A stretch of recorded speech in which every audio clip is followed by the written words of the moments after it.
Poland adopted Christianity in 966 during the reign of Duke Mieszko I. In the 16th century, Poland entered a period of prosperity known as the Golden Age. Kings of the Lithuanian House of Jagiellon held power in the country, and the nobility played an increasingly important role. After the successful war between the Polish-Lithuanian rulers and the Teutonic Order, its ruler, Albert, Duke of Prussia, embraced Lutheranism, making Prussia the first fully Lutheran state in Europe in 1525. The Reformation came to Poland during the reign of Sigismund I, the Old.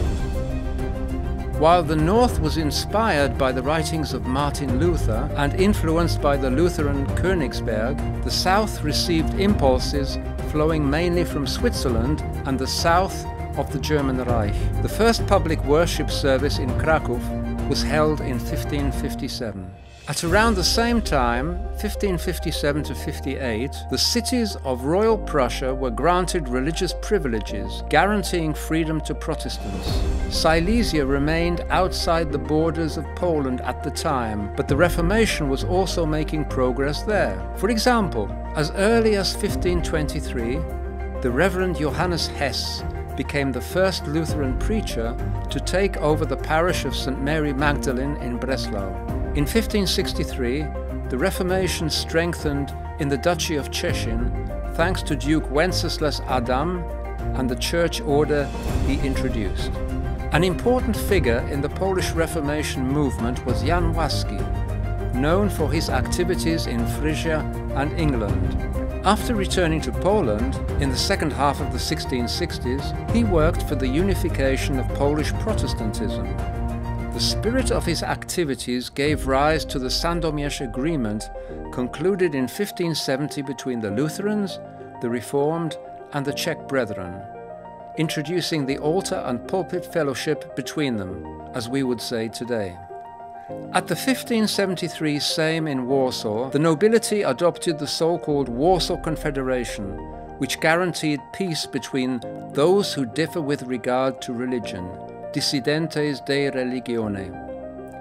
It was a unique act of religious tolerance. Soon afterwards, the situation of Polish Protestants gradually began to deteriorate, and they became a religious minority in the increasingly intolerant environment of the Catholic majority. Protestant nobles were gradually restricted from holding high offices in the state.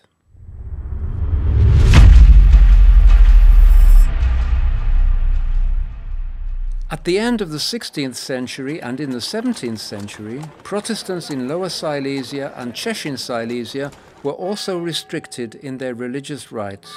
After the end of the 30 Years' War in 1648, the situation eased somewhat, as demonstrated by the approval of the construction of 3 churches of peace in Świdnica, Jawor and Głogów.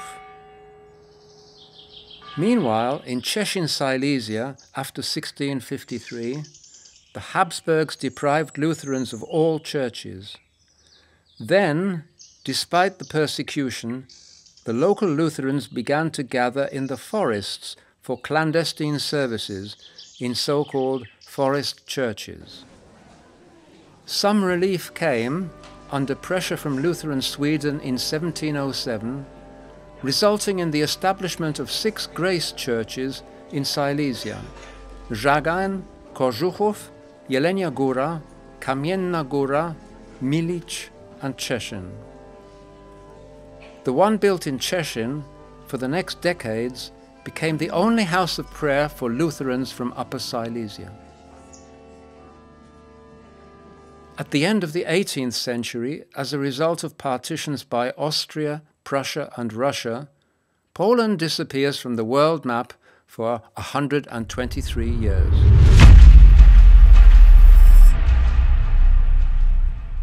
From the late 18th century onwards, with the support of the partitioners, the process of German settlement in the Polish lands continues, and the number of Lutherans grows. In Silesia, due to increasing industrialization, new Protestant parishes are springing up. diaconal activities are developing as well, among others in the Miechowice care institutions. After the end of World War I, Poland regained its independence in 1918. The reborn state inherited several different evangelical churches on its territory. These Lutheran and United churches, divided mainly by nationality issues, functioned on its soil until World War II.